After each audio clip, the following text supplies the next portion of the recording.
And joining us now is a member of the Oversight Committee, New York Democratic Congressman Dan Goldman, also the former lead counsel during the first Trump impeachment inquiry. I just wanted to ask you your opinion, because the congressman was claiming that they have overwhelming evidence, direct evidence, of what they are calling the Biden crime family and of his direct involvement with his son's business when he was a sitting vice president. Our fact-checking is that has not been established. Yes, that's correct. That's not right at all. And if I could just respond to your former guest, my colleague's assertion that there's evidence of corruption related to Burisma. The evidence that has been developed from 2019, the first impeachment, that has been corroborated by all sorts of witnesses, including Republican witnesses, including Lev Parnas, is that Joe Biden's effort to have the prosecutor general fired in Ukraine was bad for Burisma. It was bad for Hunter Biden's business. His partner, and also on the board of Burisma, Devon Archer, said it was Burisma's view that they had Shokin, the former prosecutor general, who was very corrupt, and that's why he was fired, they had him under control.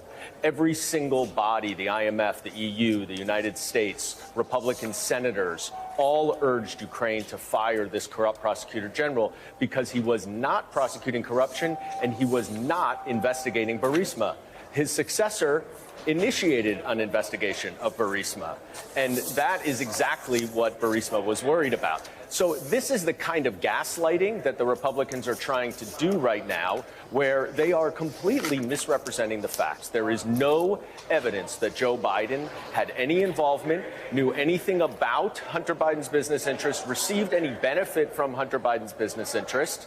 And this is just an effort to lump Joe Biden into the, quote, Biden family, when there is no evidence of Joe Biden getting any money or having any involvement in the business ventures of his son. What was your reaction to Professor Turley, their witness, commenting on not yet seeing hard evidence for articles of impeachment?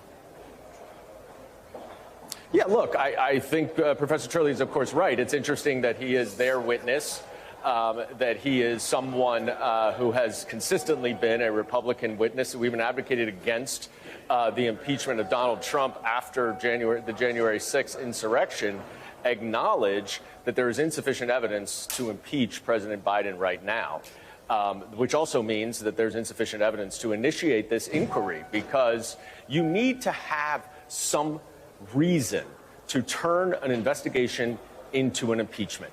There has to be some new evidence, something that actually links the President of the United States to wrongdoing. We are not in an impeachment hearing of Hunter Biden. That is being dealt with by the Department of Justice. He has had a 5-year exhaustive investigation. That's where it should stay. An impeachment investigation relates to the president. And right now, for the last 8 or 9 months, the Republicans have been doing an investigation. As Chairman Comer has said, they've gotten 100% of the information they wanted from the administration and elsewhere, and they don't have evidence showing Joe Biden's involvement. And we are just getting more and more confirmation of that today at this hearing, including from the Republican witnesses. Congressman, their evidence may not exist. That is the contention, and that is what our own fact-checking has shown so far. But in terms of the political damage, does the White House have to be more forceful? Because you just heard Congressman Good. You can see the way all of the House members potentially could amplify this and could actually vote for articles of impeachment on the Oversight Committee because they have the votes. They're in the majority. Well, you would need a full House vote, and they don't have the votes for that, which is why Kevin McCarthy went back on his word to go to the House floor for a full vote on impeachment and decided just to open up a unilateral impeachment inquiry. But this is so clearly part of a pattern directed by Donald Trump to distract from his own criminal indictments, to even the score against his future political opponent.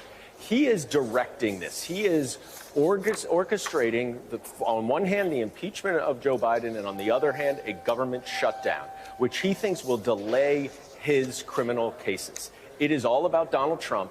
And unfortunately, the House Republicans are more than eager to do his purely partisan political bidding.